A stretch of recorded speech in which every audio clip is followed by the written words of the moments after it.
Bonjour et bienvenue sur le salon Transfert, les rencontres de la transmission d'entreprise. J'ai le plaisir d'accueillir Didier Riahi, bienvenue. Bonjour. Vous êtes le président de Juste à Temps, qui est une entreprise avec un concept un petit peu spécial. Est-ce que vous pouvez nous en dire plus ?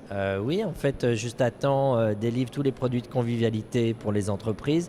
Donc, c'est les entreprises qui ont la Google Attitude, qui veulent faire de leurs salariés vraiment le moteur de leur croissance. Donc, les mettre dans les meilleures dispositions possibles. Donc, on livre café, thé, petit déjeuner, les plantes, les fruits, les sièges de massage au bureau, les salles de sieste. Voilà, c'est vraiment toutes les boîtes qui maintenant veulent ressembler à Google. D'accord, alors si vous êtes ici, c'est parce que vous avez déjà cédé une entreprise et racheté celle-ci. Est-ce que vous pouvez nous raconter un petit peu votre parcours et comment vous avez mis en place tout ça ? Alors c'est vrai que j'avais créé une première entreprise en 1998 sur Internet, qui était le premier site de e-commerce français B2B, fourniture de bureau, qui s'appelait welcomeoffice.com, que j'ai donc développé jusqu'en 2007. On avait un peu plus de 100 000 entreprises clientes et que j'ai vendu donc, à un groupe qui s'appelle Raja, spécialisé dans la vente à distance en Europe d'emballage. Et pourquoi avoir d'un seul... est-ce qu'ils sont venus vous voir ? Est-ce qu'ils sont venus vous chercher ? Est-ce que c'est une opportunité ? Ou est-ce que juste vous aviez envie de faire autre chose ? Alors, à l'époque des startups Internet, donc des années 2000, on avait des fonds d'investissement. Donc moi, j'avais réalisé 2 tours de table et à l'issue des 7 années de présence dans l'actionnariat des fonds d'investissement, il y a vraiment une stratégie et une décision de mettre la société en cession pour que justement ces fonds d'investissement qui ont plutôt vocation, ils ont vraiment une vocation à rester 7 ans dans les entreprises. Donc on a vendu et par un process de banque d'affaires, et donc c'est un groupe parmi d'autres qui a gagné on va dire l'appel d'offres qui avait été organisé. Et j'ai accompagné ensuite la cession pendant 5 ans. Vous êtes resté dans l'entreprise ? En tant que directeur de filiale. Mais vous n'aviez plus aucune part ? Non, j'avais plus aucune part. Du coup, en tant que chef d'entreprise, comment on se sent dans ces cas-là ? On laisse son bébé finalement Ouais, au début, on se sent un peu dépossédé de notre bien, même si on a un chèque en face. Du coup, on perd un peu de sa vocation à créer, à imaginer, à penser à long terme. Ouais. Parce qu'un entrepreneur, en fait, ça bosse pas la journée, ça bosse pour dans 3 ans, dans 4 ans, dans 5 ans, qu'est-ce que va être ma boîte ? Or là, c'était plus moi qui avait le destin de cette entreprise en main.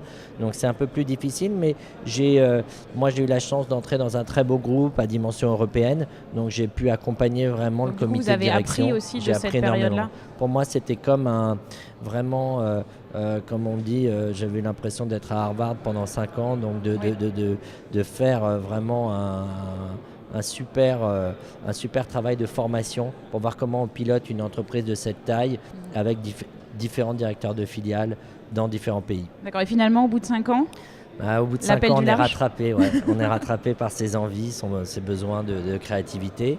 Et donc, j'ai quitté le groupe pour racheter une entreprise. Une entreprise qui existait déjà ?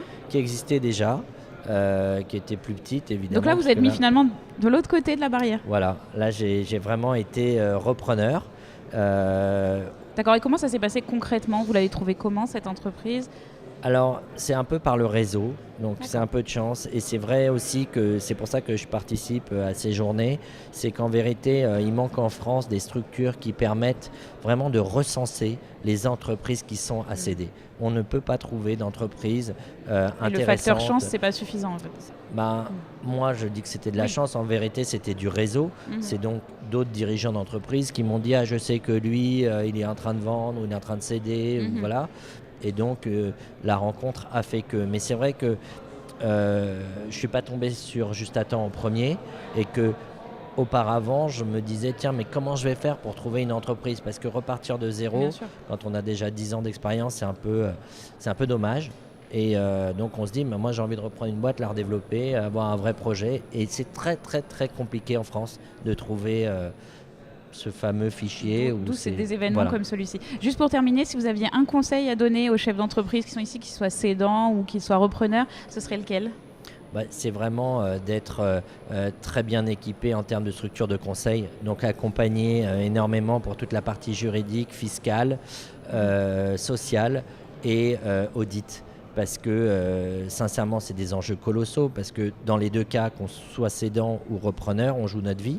C'est-à-dire que si on se trompe d'entreprise ou si on n'a pas la bonne valorisation ou si on découvre des choses a posteriori, on le sait trop tard. Donc, et puis c'est une vie qui se joue.